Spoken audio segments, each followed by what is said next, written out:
প্রিয় দর্শক, এই ভিডিওতে আপনি জানতে পারবেন মাইক্রোসফট এক্সেলে বিভিন্ন রকমভাবে সাম ফাংশনের ব্যবহার।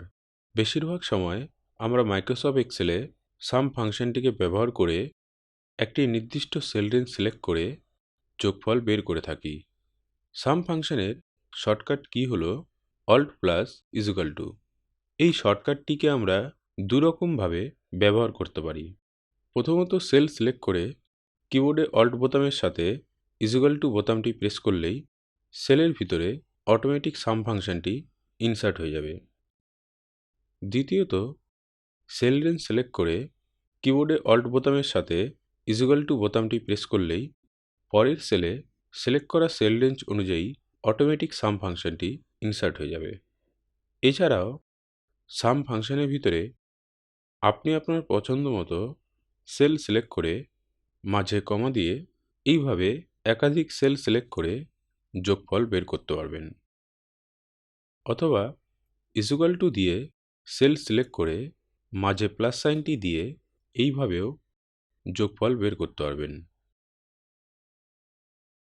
নেক্সট, একটি সম্পূর্ণ কলামের যোগফল বের করতে হলে সেলের ভিতরে ইজুকাল টু সাম লিখে ব্র্যাকেট ওপেন করে কলামটিকে সিলেক্ট করে ব্র্যাকেট ক্লোজ করে এন্টার করলেই সিলেক্ট করা সম্পূর্ণ কলামের যোগফল বেরিয়ে যাবে। সেম একই রকমভাবে সাম ফাংশনটিকে লিখে একটি সম্পূর্ণ রকে সিলেক্ট করে এন্টার করলেই সিলেক্ট করা রয়ের যোগফল বেরিয়ে যাবে। এছাড়াও আপনি চাইলে ফর্মুলার ভিতরে একাধিক কলাম সিলেক্ট করেও যোগফল বের করতে পারবেন বা একাধিক র সিলেক্ট করেও যোগফল বের করতে পারবেন। নেক্সট, নির্দিষ্ট কোনো ক্রাইটেরিয়ার উপর ভিত্তি করে সংখ্যাগুলোর যোগফল বের করতে আমরা সাম ফাংশনটিকে ব্যবহার না করে সাম ইফ ফাংশনটি ব্যবহার করতে পারি। যেমন দেখুন, আমি এখানে শুধুমাত্র ইস্ট রিজনের যোগফল বের করে দেখাবো।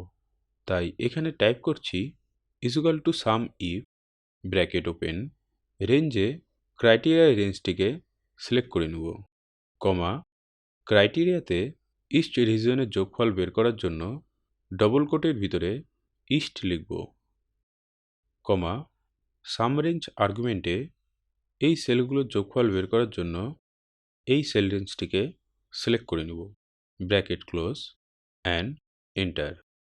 তো দেখুন, শুধুমাত্র ইস্ট রিজনের যোগফল বেরিয়ে গেল। তো প্রিয় দর্শক, এরকম আরও জানা মাইক্রোসফট এক্সেলের ইনফরমেটিভ টিপস অ্যান্ড ট্রিক পেতে চ্যানেলটি সাবস্ক্রাইব করে রাখুন। ধন্যবাদ।